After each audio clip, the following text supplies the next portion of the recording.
안녕하세요. 오늘도 사연 살롱을 찾아주셔서 감사합니다. 저는 40대 중반의 두 아이 엄마예요.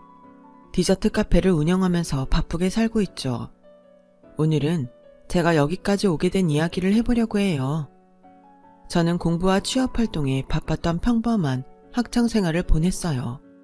대학 졸업과 동시에 꽤 큰 여행사에 취직했었는데 마침 IMF 사태가 일어나서 입사가 취소됐어요. 저는 신림동 고시촌에 들어가서 공무원 준비를 했고 열심히 한 덕택에 행정공무원에 합격했답니다. 부모님 사업이 IMF 때문에 많이 어려워졌던 때라 집에서 다들 많이 좋아하고 기뻐했어요. 저는 시청 사업부서에서 일을 하면서 대학 졸업학기였던 여동생 돈도 챙겨주고 부모님 사업에 필요한 돈도 대출을 받아서 드렸죠. 비록 적은 돈이긴 했지만 조금이라도 집에 보탬이 될 수 있어서 마음이 뿌듯했어요. 그렇게 한 5년 정도 지나니 집도 조금씩 안정되기 시작했고 동생도 취직을 해서 제 부담도 적어졌어요. 그 즈음에 대학 때 친구가 저에게 북카페를 해보자고 하더군요. 저도 해보고 싶다는 생각이 있어서 우선 부모님께 상의를 해보겠다고 했죠. 엄마는 해보라는 입장이셨어요. 내가 일해보니까 조금이라도 젊을 때 자기 일 시작하는 게 좋겠더라. 우리 때야 여자가 조신하게 집에 있어야지 무슨 소리냐 했지만 요즘은 그렇지도 않잖아. 그리고 사회 경험도 다양하게 해봐야지. 하지만 아빠는 좀 생각이 다르셨어요. 북카페도 사업이잖냐. 사업한다는 게 쉬운 일이 아니야. 나는 네가 그렇게 힘든 일 안 하고 지금처럼 살았으면 좋겠다. 이렇게 부모님은 생각이 다르셨고 결국 두 분은 싸움도 하셨어요. 저는 괜히 부모님 사이만 안 좋게 맞는 것 같아서 결국 보류했죠. 아무래도 난 북카페 못할 것 같아. 나 때문에 집안 분란만 일으켜서 엄마 아빠 싸우시기만 하고. 그러자 친구는 다른 제안을 했어요. 그럼 투자만 좀 해봐. 휴일에만 잠깐씩 나와봐도 되고. 친구는 자금이 부족한 부분만 보태달라는 거였어요. 저는 고민이 좀 됐어요. 저도 취업 당시 사정이 안 좋아서 공무원이 된 거였지. 원래는 여행사에 다니면서 일을 배우고 나중에는 저도 여행 관련 사업을 해보고 싶었거든요. 엄마가 일을 하시는 것에 영향을 받은 것도 있었어요. 엄마는 원래 아빠가 작게 하시는 무역사업을 도우셨는데 제가 공무원 되고 1년 정도 됐을 때부터 여성 의류를 동남아나 중국에 수출하는 일을 시작하셨고 조금씩 자리를 잡아가고 있던 때였어요. 저도 제 사업을 할 기회가 생긴 걸 놓치고 싶지 않았죠. 하지만 아빠 반대도 걸렸고 같이 하자는 친구가 저하고 아주 친했던 건 아니라서 계속 고민이 됐어요. 제 고민을 눈치챘는지 친구는 일단 자기 가족과 만나자고 하더군요. 나 북카페 할 가게는 엄마가 얻어주시고 오빠도 좀 보탰거든. 그러니까 일종의 주주 모임 같은 거라고 생각하면 돼. 계속 사업 욕심이 있었던 저는 고민 끝에 친구 제안을 승낙했어요. 공무원 생활에 답답함도 느끼고 있었거든요.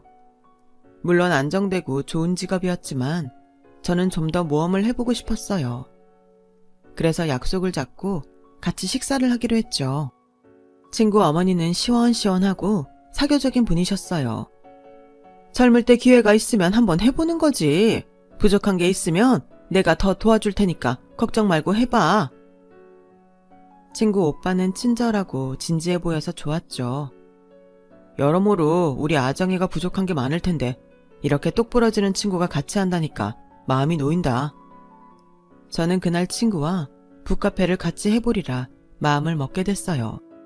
한 살이라도 젊을 때 일을 시작하는 게 더 좋다고 생각했죠. 친구 어머니는 부동산 중개업을 크게 하시면서 상가도 몇 개 갖고 계셨고 친구 오빠는 어머니 상가를 관리하면서 음식점을 운영한다고 했어요. 친구 아버지는 회사에 다니다가 은퇴하셨다는데 정말 따뜻하고 좋으셨어요. 처음에는 휴일에만 잠깐씩 나가서 북카페 일을 도우며 시작했어요. 그러다 보니 같이 모여 스터디하는 공간이 있으면 좋겠다 싶더군요. 친구에게 제 아이디어를 말했고 친구도 그러자고 했어요. 저희는 커다랗게 2테이블 정도를 칸막이를 쳐서 예약을 받아 스터디를 할 수 있게 했어요. 손님들 반응은 굉장히 좋았어요. 북카페만 할 때보다 더 많은 사람들이 왔고요. 저는 그 무렵 아예 공무원직을 관두고 카페에 매달렸어요. 아빠는 많이 아쉬워하셨지만 제 일이 잘 되는 것을 보시고는 그럼 해보고 싶은 만큼 해보라고 하셨죠. 카페에는 스터디 예약을 하고 싶어하는 사람들이 점점 더 많이 찾아오기 시작했어요. 저와 친구는 카페를 리모델링해서 아예 스터디 위주의 카페로 바꿨어요. 물론 일반 손님도 받았기 때문에 카페는 더 잘 됐어요. 그 무렵부터 친구 오빠와 사귀게 됐죠.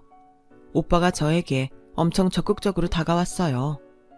저도 싫지 않았기 때문에 저와 오빠 사이는 빠르게 발전해 갔어요. 오빠는 이미 전부터 자기 사업을 하던 사람이라 솔직히 조언을 받고 싶은 마음도 컸어요. 오빠는 저에게 참 잘 맞춰주고 친절하고 자상했어요. 사업을 하다 보면 바쁘고 신경 쓸 때가 많아서 그러기가 참 쉽지 않다는 걸 저도 잘 알고 있었죠. 그래서 오빠가 나를 정말 아끼는구나 하는 생각이 들더라고요. 카페 일로 바쁜 일상을 보내던 어느 날 오빠가 제게 청혼을 했어요.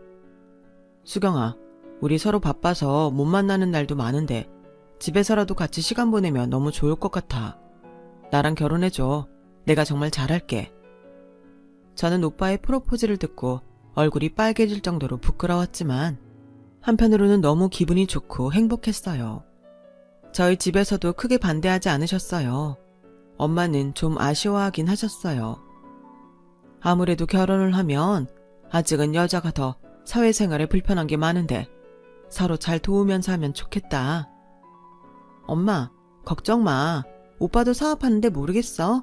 지금도 나를 얼마나 배려하는데. 저는 그렇게 엄마를 안심시켰어요. 오빠가 저를 많이 배려했던 것도 사실이었고요. 친구와 친구 부모님도 제가 한 식구가 된다며 좋아했죠. 누구 하나 반대가 없었고 순탄하게 진행된 결혼이었어요. 하지만 결혼하고 6개월쯤 지나니까 조금씩 문제가 나타나기 시작했어요. 오빠가 자기 식당을 접고 프랜차이즈 카페를 열었는데 가게에 잘 나가지 않더라고요. 그리고 친구 전화 받고 저녁쯤 나가 새벽까지 술 마실 때도 많았고요. 저는 여러 가지 걱정이 돼서 오빠에게 말했어요. 오빠, 카페 나가서 알바생들 체크도 하고 점검도 해야지. 벌써 며칠째 안 나갔잖아. 매니저가 다 알아서 하는데 뭐하러 나까지 가서 보태냐. 그래도 그게 아니지. 사장이 신경 안 쓴다고 생각하면 그때부터 완전 엉망이 된다고. 아 진짜 옆에서 더럽게 떽떽거리네. 그렇게 신경 쓰이면 네가 나가보든가. 저는 정말 큰 충격을 받았어요. 내가 지금 뭘 잘못 들은 건 아닌가? 아니면 내가 모르는 무슨 일이 생겨서 마음이 안 좋은 건가? 별 생각이 다 들었죠. 오빠, 혹시 카페에 무슨 일 있어? 그래서 이러는 거야? 저는 놀라서 심하게 방망이 질치는 마음을 다잡고 물어봤지만 오빠는 계속 버럭버럭 화만 내더군요. 네가 문제라서 이러는 거야. 모르겠냐? 아 진짜 잠시도 사람을 쉬지를 못하게 하네. 그러더니 문을 쾅 닫고 집을 나가는 거였어요. 한바탕 폭풍이 휘몰아치고 지나간 것 같은 기분이 들었죠. 저는 겨우겨우 정신을 가다듬고 카페에 출근을 했어요. 친구는 나오기 전이라서 저 혼자 오픈 준비를 하고 있었는데 시어머니한테서 전화가 오더라고요. 뭘 벌써 나가서 준비해? 쓸데없이 부지런하기도 하다. 아르바이트 오면 잠깐 집에 좀 들러라. 어머니 목소리는 어째 저기압에 느낌이 안 좋더라고요. 무슨 일이 있나 생각하다가 아침에 오빠도 이상했는데 집에 나 모르는 심각한 일이 생겼나 걱정이 됐죠. 그래서 부랴부랴 시댁에 갔어요. 친구는 들어오는 저를 보는 둥 마는 둥 소파에 배를 깔고서 과자를 먹으며 TV를 보더군요. 시아버지는 외출하고 안 계셨고요. 저는 알바생 혼자 일할 게 신경 쓰여서 친구에게 먼저 좀 가보라고 했어요. 그랬더니 친구가 너무 기가 막히는 말을 하는 거였어요. 야, 내가 진짜 말 안 하려고 했는데 내가 너한테 아가씨야. 예의 좀 지켜. 지금 그 얘기가 아니잖아. 카페 좀 먼저 가달라는데 아가씨 얘기가 왜 나와? 제가 이렇게 말을 하자마자 안방에 있던 시어머니가 나오셨어요. 집에 어른 있는데 어디서 큰 소리야? 아무리 아정이하고 친구여도 여기 너면이 네 시댁이다. 어디서 따지고 드냐? 정말 이게 무슨 말도 안 되는 논리인가 싶더군요. 어머니, 아무리 아가씨여도 카페가 저희 직장인데요. 누가 내 집에서 직장 얘기하랬어? 저는 전에 본 적 없는 시어머니 태도에 정말 당황했어요. 너 오늘 아침에도 재훈이한테 가게 나가라고 그렇게 폐악을 부렸다며? 결혼한 지 얼마나 됐다고 벌써 바가지야? 요즘 애들 치고 넌 너무 후졌어 진짜. 저는 머릿속이 멍해졌고 제가 무슨 이상한 나라에 온 것처럼 어안이 벙벙해졌어요. 그래도 일단 그 문제는 제쳐두기로 하고 정신을 챙겼죠. 근데 저는 왜 오라고 하셨어요? 무슨 일 생겼나요? 일단 커피 좀 내와라. 과일도 깎고. 어머니, 저 일 가봐야 하는데요. 알바생 혼자 있거든요. 너 지금 아장에 안 나간다고 나한테 시위하는 거니? 친구는 그 와중에도 과자를 한 봉지 다 비우고 배를 긁으며 TV만 보더라고요. 한숨이 절로 나왔어요. 그동안 카페에 집안일 때문에 지각했던 거며 아프다고 빠졌던 게 전부 거짓말이었을 거라는 깨달음이 오더군요. 주방에서 커피를 타고 과일을 깎으면서 뭔가 이상하게 돌아가는 것 같다는 그런 생각이 들었어요. 결혼 전 제가 알던 시댁 식구가 아니었고 친구도 변했거든요. 아니, 변한 게 아니고 저한테 원래 모습을 잘 숨겼고 저도 그들의 다른 면을 보려고 하지 않았다는 말이 맞겠네요. 너 잘 들어? 네가 같이 돈 좀 번다고 내 아들한테 가게 나가라 마라 잔소리하는 거 난 딱 싫다. 그럴 거면 그냥 집에 들어앉아서 살림만 해. 저는 그 말에 너무 속상해서 조금 따지듯이 말했어요. 어머니도 밖에서 일하시면서 어떻게 그런 말씀을 하세요? 그게 기분 나쁘면 내 아들, 딸한테 이래라 저래라 하지 않으면 될 일이야. 그리고 너 지금 시어머니한테 대드는 거냐? 대체 가정교육을 어떻게 받았길래 이러냐 넌? 그러자 친구가 옆에서 풋 하고 비웃더군요. 저는 부모님 얘기가 나오자 억울하고 속상해서 눈물이 나올 것 같았어요. 시어머니와 친구가 먹고 난 과일 접시와 컵 설거지를 하고 시댁을 나서는데 그렇게 서글플 수가 없더라고요. 혼자 그렇게 고개를 떨구고 가다가 시아버지를 만났어요. 아버님, 어디 다녀오세요? 시아버지는 인자하게 저를 보시더니 잠깐 어디 같이 가자고 하셨어요. 그리고는 제가 좋아하는 곰탕집에 데리고 가셔서 뜨끈한 곰탕과 수육을 사주시는 거였어요. 속이 든든하고 뜨뜻해야 뭘 해도 버티지. 많이 먹어라. 아버님이 많이 드시고 건강하셔야죠. 그러면서 아버님 앞접시에 고기를 놓는 제게 이렇게 말씀하셨어요. 무슨 일 있으면 어려워 말고 나한테 얘기해라. 집 식구들이 제멋대로인 거 내가 다 가장으로 바로 서질 못해서야. 아버님, 무슨 그런 말씀을 하세요. 저는 자꾸 눈시울이 붉어지려는 걸 애써 참았어요. 내가 너한테 잘하마. 기운 내라. 아버님 말씀은 제게 큰 위로와 힘이 됐어요. 하지만 밤이 돼서 집에 돌아와서는 결국 오빠와 싸우고 말았죠. 대체 우리끼리를 왜 어머니한테까지 가서 이야기해? 뭐가 어떻다고 그래? 그럼 우리 엄마가 남이야? 난 전부터 엄마한테 다 이야기했는데 결혼했다고 갑자기 안 하면 그것도 이상하지. 그럼 오빠는 내가 우리 싸운 얘기 우리 엄마 아빠한테 가서 해도 기분 안 나빠? 그랬더니 오빠는 더 기가 막힌 말을 하는 거예요. 우리 엄마 아빠? 야, 너 웃긴다. 뭐 지금 편가르냐 유치하게? 그리고 넌 우리 집에 시집 왔어. 우리 엄마가 네가 모실 어머니야. 저는 속이 뜨거울 정도로 내가 사람을 잘못 봤구나 싶더라고요. 결혼 전에 봤던 모습과 달라도 너무 다른 오빠는 정말 실망 그 자체였죠. 하지만 이건 시작이었어요. 한 달이 지났는데 통장에 제 몫에 카페 이익금이 들어오지 않는 거예요. 그래서 전 알바생이 없을 때 친구에게 물어봤어요.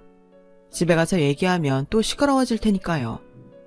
아정아, 오늘이 말일인데 이번 달 내 정산금이 안 들어왔는데? 그러자 친구는 눈도 하나 깜빡 안 하고 이렇게 말하는 거였어요. 이제 네 거 내 거 그만할 때도 됐잖아. 어차피 너도 우리 식구인데 그냥 합쳐서 쓰면 되지. 그건 아니지. 엄연히 나랑 오빠는 다른 살림을 하는데. 그럼 들어와서 살아. 안 그래도 엄마도 따로 사니까 불편하다고 하시는데. 저는 어이가 없다 못해 복장이 터질 것 같았어요. 무슨 그런 말도 안 되는 말을 해. 진짜 해도 너무한다. 너야말로 너무한 거 아니야? 우리 부모님이랑 사는 게 그렇게 말도 안 돼? 그리고 너 자꾸 우리 둘이 있을 때 말 놓고 그러는 거 아주 불쾌해. 이제부터 꼬박꼬박 아가씨라고 하고 말 높여. 갑자기 눈앞이 핑 돌았어요. 그날 아침부터 계속 컨디션이 안 좋았는데 친구 말에 스트레스를 받아서인지 어지럼증이 심해지는 것 같았어요. 친구는 그렇게 제 속을 질러놓고 자기 약속이 있어서 준비한다며 집으로 먼저 들어가더군요. 알바생과 마감을 마치고 집에 와서도 몸이 안 좋아 누워있는데 오빠가 술에 취해 새벽 1시가 넘어서 들어오더군요. 저는 내다볼 힘도 없어서 가만히 눈을 감고 있었죠. 그랬더니 문을 벌컥 열고 들어와서 소리를 버럭 지르는 거예요. 넌 남편이 술 마시고 왔는데 내다보지도 않아? 저는 싸울 힘도 없어 가만히 말했어요. 나 지금 힘들어서 그래. 웃기시네. 얼른 나와서 꿀물도 타오고 씻을 물도 받아야 될 거 아니야. 저는 더는 안 되겠다 싶어서 천근만근히 몸을 겨우 일으켜 가방과 차키를 들고 거실로 나갔어요. 더는 말도 안 통하는 이 집에 있고 싶지 않아서 무거운 발을 질질 끌며 현관으로 나가려는데 뒤에서 오빠가 저를 확 잡아당기는 게 느껴졌어요. 지금 어딜 나가? 나랑 해보자는 거야? 저는 그 말을 듣고 바로 혼절했어요. 나중에 병원에서 깨어 의사 얘기를 들으니 저는 임신 5주 상태였고 몸이 너무 안 좋아서 유산이 됐다는 거였어요. 저는 너무 놀라 펑펑 울기만 했어요. 친정 부모님과 여동생은 마침 일 때문에 해외에 가서 없었어요. 저는 저를 돌봐주는 사람 없는 병실에서 통곡하며 울었어요. 한참 있자 오빠가 혼자 오는데 표정이 좋지 않더라고요. 오빠도 아이가 유산됐다니 마음이 안 좋은가 보다 싶었어요. 그런데 제가 자는 줄 알고 있던 오빠가 핸드폰을 보며 이러더군요. 아 진짜 미사리 가기로 했는데 짜증나게 사람 발목 잡네. 저는 그 말에 완전히 마음이 돌아섰어요. 오빠는 눈을 감고 있는 제 얼굴을 기웃기웃하더니 조심스럽게 빠져나가는 기척이 느껴지더군요. 저는 오빠가 나가자마자 퇴원을 하려고 자리에서 일어났습니다. 주섬주섬 옷을 챙겨 입고 6인 병실을 나가려는데 마침 들어오시던 시아버지와 마주쳤어요. 얘, 왜 그러냐? 벌써 퇴원하면 안 되잖아. 시아버지는 저를 보고 놀라서 눈이 휘둥그레지셨죠. 저를 걱정해서 병원까지 와준 시집식구는 아버님 뿐이었어요. 아버님, 죄송해요. 저 더는 못 살겠어요. 제가 어깨를 들썩이며 흐느끼자 아버님은 저를 토닥이셨어요. 내가 너를 붙잡으면 노욕이겠다 싶구나. 식구들 등살에 치여서 사는 건 나 하나면 족하다. 편한 대로 하거라. 저는 거듭 아버님께 죄송하다고 하며 병원을 나와 친정으로 갔어요. 그리고 부모님과 여동생이 오기 전에 먼저 이혼 준비를 했죠. 시어머니는 코웃음만 치고 오빠는 제 전화나 문자도 씹더군요. 그래, 이혼녀 딱지 붙이고 얼마나 잘 사나 보자. 나도 내 손주 건사 못하는 며느리는 싫다. 저는 시어머니 악담에 몸서리가 쳐졌지만 괜한 꼬투리 잡히기 싫어 입 다물고 가만히 있었어요. 오빠는 나중에 문자로 그럼 카페는 그만둘 거냐는 것만 묻더군요. 친구는 더 가관이었어요. 이혼하면 카페도 안 할 것 같은데 이제 와서 투자금 돌려받을 생각은 하지 마. 어차피 리모델링 비용이나 고정 지출비는 우리 집에서 더 많이 됐잖아. 변호사는 제가 결혼 후 제대로 쓴 계약서가 없어서 소송을 해도 돌려받을 수 있는 금액이 많지 않다고 했어요. 저는 투자금을 깨끗이 포기하기로 했어요. 그래야 그 집과의 인연을 빨리 끊을 수 있을 것 같았으니까요. 부모님과 여동생은 나중에 이 사실을 알고 그저 저를 안고 토닥여 주기만 했죠. 여동생은 제가 행복할 줄만 알았다며 많이 울었어요. 친구와 했던 카페는 갈수록 잘 되고 있었어요. 하지만 저는 모든 걸 처음부터 시작해야 했죠. 처음부터 다시 발품을 팔아가며 가게를 알아보고 아이템을 고민하던 저는 집에서 마들렌을 만들다가 디저트 카페를 해보면 어떨까 하고 아이디어를 떠올리게 됐어요. 카페를 한번 해봤던지라 자신도 있었고 제가 마침 베이킹 자격증이 있어서 처음에는 저 혼자 할 수 있겠다 싶었거든요. 저는 혼자 감당할 수 있을 만한 크기의 가게를 얻고 바로 디저트 메뉴 연구에 들어갔어요. 저는 생과일을 얹은 숏케이크와 요거트를 주력으로 하는 작은 매장을 열게 됐어요. 아메리카노는 원하는 만큼 리필도 해주었고요. 열심히 친절하게 손님을 맞이하다 보니 조금씩 입소문이 났고 블로그 포스팅도 하게 됐죠. 무엇보다 저희 숏케이크가 맛있다고 오는 손님들이 점점 늘어났어요. 매장은 손님들을 수용하기 너무 작아져서 옆에 있던 옷가게를 얻어 넓게 하나로 트게 됐고요. 파티시에와 카운터 직원도 두면서 사업은 점점 커졌어요. 다른 지역 카페 사장님께서 자기네가 2호점 하고 싶다는 연락도 왔고요. 저는 그동안 제가 고생하고 피눈물 흘린 게 다 보상받는 것 같아서 너무 마음 뿌듯했죠. 가족들도 진심으로 기뻐했어요. 특히 엄마는 제가 이혼한 것 때문에 주눅이 들까봐 늘 격려를 해주셨죠. 요즘 세상에 이혼이 무슨 흠이냐? 네가 능력 있으니까 일도 잘 되잖아. 그거면 됐어. 너만 잘 되면 다 좋은 거야. 그런 엄마 덕분에 저는 이따금 남들이 제 이혼녀래 라며 은근히 손가락질 하는 것도 씩씩하게 잘 넘기며 제 사업에 몰두할 수 있었답니다.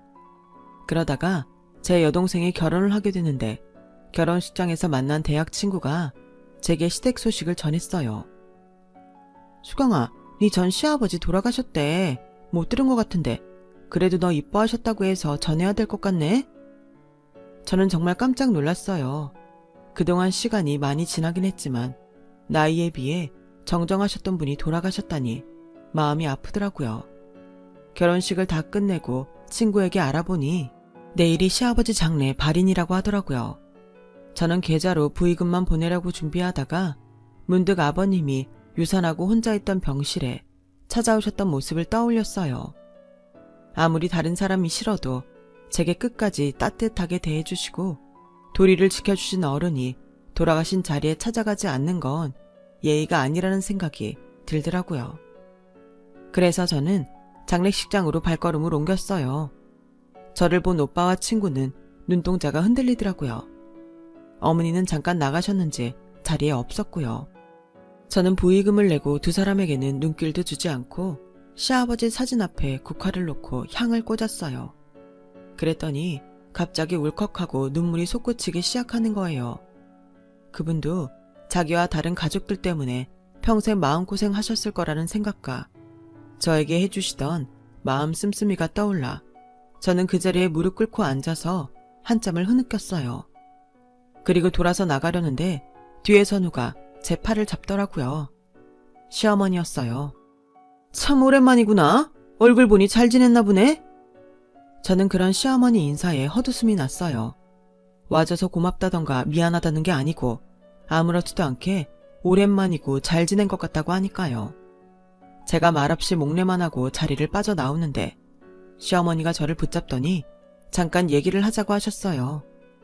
저는 시어머니 손에 끌려 구석으로 갔어요. 얘, 너 보니 잘됐다 싶다. 전에 아정이랑 하던 카페 네가 돈 좀 보태줄 수 있을까? 네? 제가 그 카페에 왜 돈을 보태요? 저는 어이가 없었어요. 시어머니는 천연덕스럽게 미소를 지으시며 이러셨어요. 아정이가 카페 확장을 하다가 돈이 좀 부족해졌지 뭐니. 그래도 네가 애정있던 곳인데 잘 되는 게 좋잖아. 저 이제 그 카페에 애정 없어요. 그리고 제가 투자할 이유가 없는데요. 제가 냉정하게 말하자 시어머니는 아주 상냥한 척 하시며 제 어깨를 쓰다듬으시더군요. 니네끼리 오해가 좀 있어서 틀어졌던 건 알겠는데 그래도 네 시아버지가 너한테 좀 잘했니? 시아버지 생각하면 네가 아정이한테 그러면 안 되지? 저는 안 되겠다 싶어서 목소리를 높였어요. 제가요, 웬만하면 돌아가신 분 보내드리는 자리에서 이러지 않으려고 했는데요. 시아버지 생각하는데 제가 왜 아정이 사업에 돈을 보태야 되는지 모르겠네요. 그리고 제 투자금도 돌려주지 않으셨으면서 너무하시는 거 아닌가요? 그러자 사람들이 흘끔대며 저와 시어머니를 쳐다봤어요. 그때 오빠가 오더니 저보고 따로 이야기를 하자고 하더라고요. 뭘 따로 얘기해? 난 할 얘기 없어. 얘기할 거 있으면 이 자리에서 해. 제가 강하게 나갔더니 그제야 오빠는 다 죽는 소리를 하더라고요. 요즘 우리 집이 좀 이래저래 어수선한데 너 요즘 잘 나간다며. 그러니까 네가 아정이랑 했던 카페에 돈 좀 투자해. 그거 잘 되면 너 섭섭치 않게 해줄게. 저는 오빠가 잡고 있던 손을 뿌리쳤어요. 어디다 대고 투자해란 말아야. 아직 뭔가 착각하는 것 같은데 나 예전 박수경 아니야. 그러자 갑자기 다들 조용해지더라고요. 나를 언제든 빨대 꽂고 빨아먹을 수 있는 호구로 생각했나 본데 내가 카페에 투자했던 돈 돌려달라고 소송하지 않는 것만도 다행으로 생각해. 그리고 어머니! 제가 부르자 시어머니는 흠칫하시면서 저를 보셨어요. 저 아정이랑 오빠 때문에 스트레스 받아서 유산하고도 어머니 저 병문안도 한번 안 오셨잖아요. 그리고 이혼녀 딱지 붙이고 얼마나 잘 사나 보자고 하셨죠? 저보고 돈 달라고 하실 정신 있으시면 아정이나 똑바로 가르치세요. 저는 사람들 사이를 빠져나오다가 아정이를 보고 한마디 했어요. 너도 정신 차려. 가게는 뒷전이고 놀 생각만 하니까 사업이 되겠어? 그렇게 저는 전 남편과 시어머니 그리고 친구에게 따끔하게 한마디 하고 시댁과 완전히 정리를 했죠. 시아버지를 마지막으로 뵌 게 장례식장이어서 마음이 아팠지만요. 시간이 많이 지나고 저는 좋은 사람을 만나 재혼했어요. 지금 남편은 친구처럼 재미있는 사람이에요. 딸 하나, 아들 하나도 낳았고요. 남편은 친정에도 아들 노릇하며 잘 지내고 있어요. 저는 그때 평생에 액땜을 했다고 생각하고 있어요. 아무리 하고 싶은 일이 있다고 해도 덥석덥석해서는 안 된다는 것도 알았고요. 아주 비싼 인생 수업을 한 것 같아요. 제 얘기는 여기까지예요. 들어주셔서 감사하고요. 다들 행복하세요. 여러분, 사연 댓글에 응원과 현명한 조언 부탁드려요. 좋아요와 구독은 저에게 큰 힘이 됩니다. 오늘도 좋은 일 가득하세요.